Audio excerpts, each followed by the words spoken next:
Welcome to the Deep Dive. Today, we're jumping straight into James Fenimore Cooper's 1826 novel, The Last of the Mohicans. A classic. Absolutely. Our mission here is to really unpack its historical setting, the French and Indian War around 1757, and, what it says about American identity. In that setting, Cooper makes it clear right away. The wide and apparently an impervious boundary of forests, as he puts it, it's immense. Yeah, it really is. It just swallows up the European ways of doing things. Military ranks, strategy.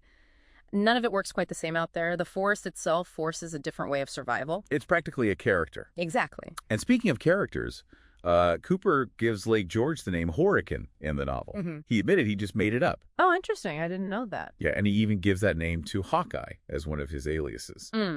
So the core story then revolves around this survival challenge, right? Right. You've got the Munro sisters, Cora and Alice, trying to get from Fort Edward to Fort William Henry, which is under siege. A really dangerous journey. Totally.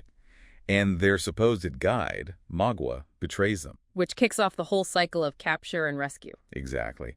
And the rescuers are the key figures, Hawkeye and his Mohican companions, Chingachgook and Uncas. Which brings us to Hawkeye, Natty Bumppo. He's kind of the original American hero archetype, isn't he? He really is. A white man, but he's totally rejected colonial life. Opted for, rugged individualism out in the wild. And his identity isn't based on European norms, but on this personal moral code mixed with Mohican wisdom about nature and survival. Yeah, and his rifle, killdeer.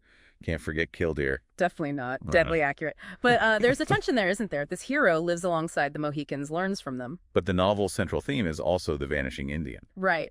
Uncas is literally the last of the Mohicans. His entire existence in the book points towards this idea of, the inevitable disappearance of indigenous cultures as civilization moves in. It's presented as tragic, this inevitable fate. Deeply tragic.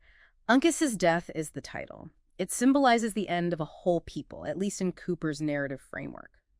But while Cooper's lamenting this loss, he's also, maybe unconsciously, reinforcing the social structure of his own time. That's where it gets really complex, especially when you look at the Munro sisters. Their fates are very telling about the racial anxieties of the 1820s. Okay, let's unpack that. Alice first. She's a fair one, blonde, seen as innocent, conventional. And she survives. She ends up marrying Major Heyward, the British officer. It's all very proper, maintaining the white European lineage. Right. But Cora, she's different. Darker complexion, raven hair. And Cooper tells you why. Her mother was from the West Indies, meaning Cora has mixed-race heritage. That's the key. And her personality is different too, right? More independent, maybe a bit more passionate. Yes, and crucially, there's this hinted at unspoken connection, maybe even love, between her and Uncas. An interracial romance, which, in that era, was deeply taboo, forbidden. And the novel's climax makes sure that possibility is, violently extinguished. Both Cora and Uncas are killed. Yes. So Alice, the pure sister, lives on to continue the acceptable social order. Cora, the sister with mixed heritage, dies alongside the last Mohican. It's a brutal reinforcement of racial hierarchy. So Cooper celebrates the friendship across races, Hawkeye and the Mohicans, but seems terrified of romance or marriage across those same lines. Exactly. The novel allows for noble companionship, but slams the door shut on integration or interracial families. It prevents what Cooper likely saw as a nightmare.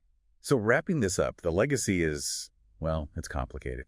Cooper definitely establishes that iconic American frontiersman figure. For sure. Hugely influential. But he also locks in some really damaging stereotypes. The idea of the noble savage with the Mohicans versus the bloodthirsty savage with the Hurons. Oversimplified. Yeah, it reduces complex peoples to basic tropes. And the ending leaves you with Hawkeye and Chingachgook, just the two of them, mourning Uncas and the end of the Mohican line. A powerful image, but steeped in that idea of inevitable extinction.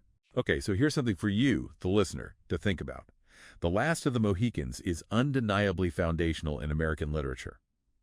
So what does its enduring influence that simultaneously mourns the Native American past while pretty violently shutting down an interracial future? Tell us about the core paradoxes still wrestling within American identity today.